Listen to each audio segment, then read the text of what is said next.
गढ़ त्रिपाठी जी, प्रद्युमन यादव जी, अशोक कुमार शुक्ला जी, दीपक कुमार शुक्ला जी, सैनी जी और तमाम जो सुन रहे साथी। आज कल से धरना शुरू है, आज दूसरा दिन है।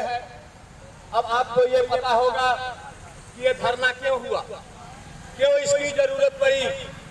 तो आज मैं आपको बताऊं कि हमने इतिहास में पढ़ा था मोहम्मद तुगलक को, तो दिल्ली से दौलताबाद राजधानी ले जाता है और दौलताबाद से दिल्ली ले आता है। इतिहासकारों ने मोहम्मद तुगलक को पागल कहा था। आज भी वही हाल उत्तर प्रदेश राज्य सूचना आयोग के अध्यक्ष माननीय विश्वकर्मा जी का है। इन्होंने तुगलकी फरमान जारी कर दिया और कहा कि ऑनलाइन आवेदन होगा, ऑफलाइन नहीं होगा। साथियों, ये हिंदुस्तान गरीबों का देश है, यह मजलूमों का देश है। 85% लोग गरीब परिवार के लोग होते हैं और सारे लोग कंप्यूटर के जानकार नहीं होते। और ये आदमी तुगलकी फरमान जारी करके ऑफलाइन आवेदन को वंचित कर दिया, जिससे हिंदुस्तान में पूरे उत्तर प्रदेश की जनता प्रताड़ित है। और सूचना का अधिकार अधिनियम जिस उद्देश्य से बनाया गया उसकी परिकल्पना नहीं पूरी हो रही है।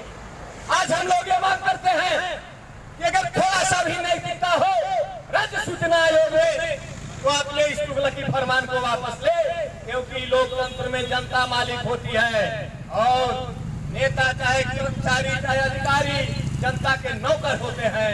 और यह नौकरशाही का मिसाल है। यह नौकरशाही अपने मालिकों पर अन्याय करने पर उतारू हो गई है। साथियों, मैं बिहार से आया हूं। हम इसलिए आए कि यही ये धरती है जो सूचना के अधिकार अधिनियम को मौलिक अधिकार में जोड़ने का काम इसी धरती से शुरू हुआ। लोकबंधु राजनारायण जी ने 74 में राजनारायण बनाम उत्तर प्रदेश सरकार का उन्होंने केस किया और उस केस के आधार पर माननीय उच्च न्यायालय सर्वोच्च न्यायालय ने मौलिक अधिकार में सूचना के अधिकार को जोड़ने का काम किया और जिससे कि आम जनता को उसको जानने का हक मिले। आप जानते नहीं, सब लोग नहीं जानते, सूचना के अधिकार में जो प्रोविजन किया गया, जो प्रावधान किया गया, उसका 1% भी पालन यहाँ नहीं हो रहा है। हम तो जानते थे कि हमारे बिहार में नहीं हो रहा है, लेकिन उत्तर प्रदेश की स्थिति देख के हमें और ग्लानि हो रही है कि जिस धरती से सूचना का अधिकार मिला जनता को, उसी धरती से अधिकारी इस सूचना के अधिकार को दफन करने पर तुले हुए। साथियों, आप जानते हैं सूचना के अधिकार अधिनियम के अंतर्गत एक प्रोविजन किया गया,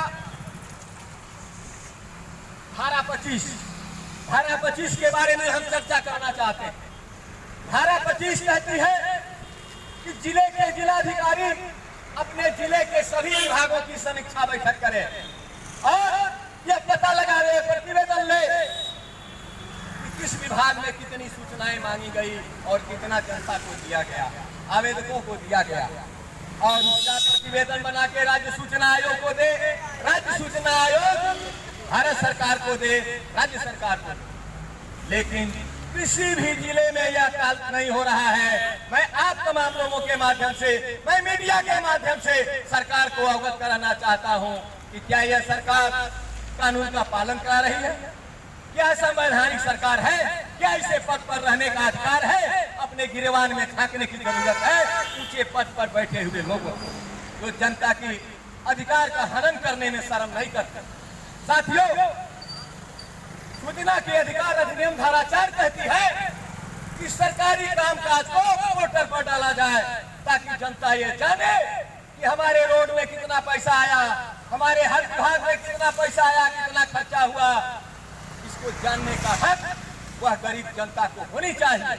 ये अधिकारी नहीं समझते कि एक भिखारी से लेकर के एक आयकर दाता तक सभी टैक्स देते हैं सरकार को और उसी से इनकी बंगले, इनकी गाड़ियां, इनके ऐशो आराम होता है, उसी से तनख्वाह पाते हैं। लेकिन ये अपने मालिकों के प्रति जवाबदेह नहीं है, मालिकों का शोषण करने में संकोच नहीं कर रहे हैं, ये मालिकों के हकदारी कर रहे हैं। इसलिए हम लोग ये आंदोलन कर रहे हैं। इन लोगों ने धमकी दिया, हमारे आयोजनकर्ता, हमारे संगठन के नेता तनवीर सिद्दीकी को गिरफ्तार कराने के लिए कल संदीप पांडे आके बोल गए। आज मैं भी सुरेश चंद्र पांडे बोल रहा हूँ, जिस दिन तनवीर हसन की गिरफ्तारी की गई उस दिन हर जिले पर आंदोलन का हम लोग खड़ा करेंगे और जिले का काम हम लोग बंद कर देंगे। और नहीं तो सूचना आयुक्त के अंदर थोड़ी सी हया हो, थोड़ी सी शर्म हो तो वो आकर के ज्ञापन ले, आश्वासन दे और अपनी गलती पर पुनर्विचार करें, जनता के हक को मुहैया करावे, इसका आश्वासन दें। हम ये चाहते हैं साथियों, हम किसी तरह से ऐसी बात नहीं करना चाहते कि किसी की आत्मा को दुख, लेकिन हम उनको ये बताना चाहते हैं कि यदि आपने ध्यान नहीं दिया तो स्थिति बद से बदतर हो जाएगी और हम लोग न्यायालय का चक्कर काटते काटते हम लोग सड़क जाम भी करेंगे, जनता को जगाएंगे, आंदोलन का रूप हम सड़क पर आके करने के लिए मजबूर हो जाएंगे। नहीं तो आप संवैधानिक अधिकार के तहत आइए और अपनी गलती का पुनर्विचार करने का आश्वासन दीजिए और जनता को इसके हक से मारी मत कीजिए। इन्हीं बातों के साथ हम करना चाहते हैं। हर तख्त बदल दो, ताज बदल दो, बेईमानों का राज बदल दो। अगर ये बेईमानी होगी तो इनको जाना होगा। अभी ज्यादा दिन नहीं हुआ हमारे संदीप पांडे के नेतृत्व में सूचना आयुक्त को जाना पड़ा था। इसी तरह से अगर ये काम हुआ नहीं, अगर जनता को हक नहीं मिला तो हम सभी लोग मिलकर इनके कार्यालय में जाके अनशन करेंगे या सड़क छोड़ के इनके ऑफिस के अंदर जाएंगे, इनका कामकाज बंद कर देंगे। छुट्टी लेके भागने की नौबत इनको नहीं आएगी। हम यह कहना चाहते हैं, हम शांति प्रिय ढंग से बात अपनी कर रहे हैं। आप आए और जनता का आदर करें, सम्मान करें, कानून का पालन करें और हमारे जो पीड़ा है, जो हमारी समस्या है, इसे समाधान करने का आश्वासन दें। इन्हीं बातों के साथ मैं अपनी वाणी पर विराम देता हूँ। जय हिंद, जय भारत, जय समाजवादी।